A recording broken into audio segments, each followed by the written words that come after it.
You're listening to 92.4 PAS FM, Jakarta's premier business station. Analisa Falas. Analisa Falas. Mitra bisnis, analisa falas kami hadirkan dan pagi ini kami sudah berhasil terhubung dengan Rioli, co-founder Trader Hub. Halo Pak Rio, selamat pagi. Selamat pagi Monika, selamat pagi mitra bisnis. Oke Pak Rio, melihat pembukaan rupiah hari ini melemah di level 14.200, ada sentimen dari internal dan eksternal apa saja Pak Rio yang mempengaruhi pelemahan rupiah pagi ini? Oke, baik. Kita lihat pagi ini rupiah kita melemah di angka 14.211 ya.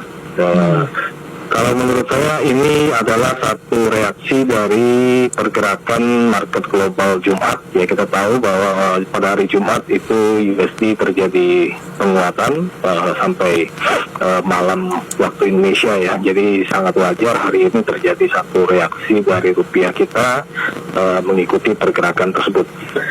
Nah, kemudian kalau dari sisi faktornya apa saja yang memberikan sentimen untuk rupiah kita di minggu lalu terjadi pelemahan sekitar 0,33%.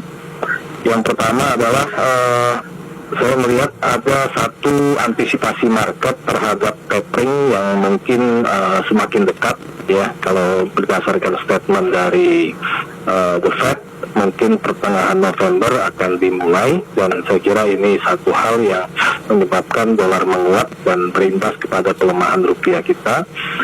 Kemudian yang kedua juga ada sedikit pelemahan di atau melambatnya ekonomi Tiongkok ya, dengan turunnya data manufacturing di Tiongkok.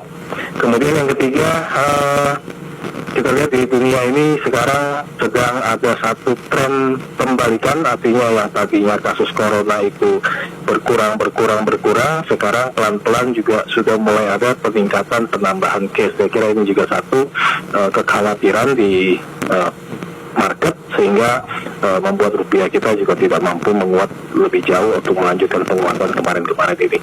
Kemudian yang terakhir saya mencatat inflasi tinggi di banyak negara, ini juga akan menghambat pertumbuhan ekonomi, sehingga ini juga menjadi satu hal kehati-hatian di pasar, terutama terkait dengan rupiah kita.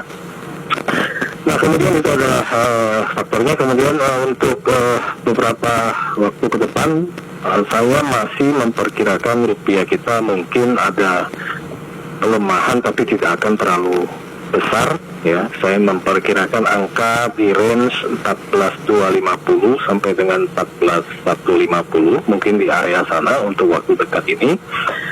Kenapa? Karena sebenarnya di domestik itu cukup bagus untuk data-data yang ada, baik dari pergerakan perekonomian atau sudah banyak dimulainya aktivitas ekonomi.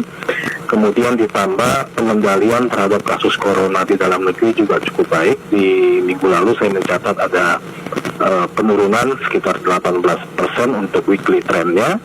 Dan saya kira ini adalah satu hal yang positif yang bisa meredam kalau rupiah atau market global itu menyebabkan USD menguat jauh, dan saya kira rupiah mungkin tidak akan melemah terlalu jauh. Jadi sementara saya memperkirakan range-nya ada di sekitar 14.250 sampai 14.150 wanita. Oke, dari sentimen yang sudah disebutkan oleh Pak Rio tadi, pengaruhnya untuk pergerakan euro dan pound sterling hari ini seperti apa Pak? Ya, kalau untuk hard currency kita melihat di minggu lalu, hari Jumat terutama, itu terjadi pergerakan penurunan terhadap USD ya, jadi cukup kuat baik itu euro maupun GBP. Dan faktornya saya melihat sama, jadi ada kecenderungan antisipasi market terhadap rencana tapering yang semakin dekat ya untuk November ini.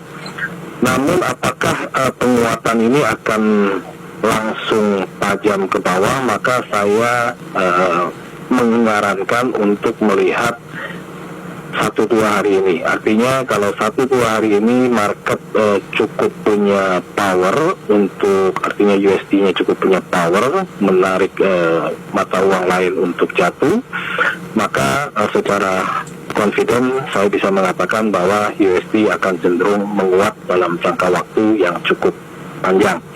Tapi apabila dalam 1-2 hari ini tidak kelihatan kekuatan, maka ada kemungkinan pasar menunggu 2 momen. Yang pertama itu adalah Kamis dini hari, itu ada pengumuman suku bunga, tapi tentunya suku bunga mungkin belum ada perubahan di US, tapi lebih kepada kisi-kisi, kemudian proyeksi yang akan ditunggu oleh market.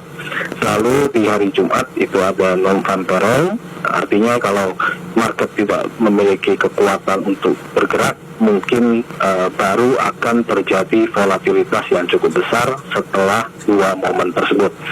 Tapi sebaliknya, seperti di awal saya bilang, jika sebelum sesi FOMC nanti sudah ada kekuatan, artinya market tidak memperdulikan lagi event FOMC ini, maka kita bisa follow dengan pergerakan yang berjalan dalam waktu 1-2 hari ini. Saya kira mungkin gambarannya seperti itu, Anita.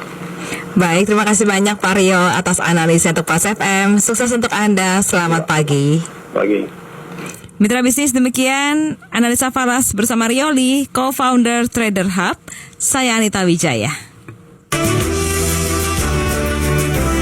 Mitra bisnis, segala bentuk investasi memiliki resiko. Untuk itu mitra bisnis, pahami resikonya sebelum berinvestasi. Jadilah investor yang bijak.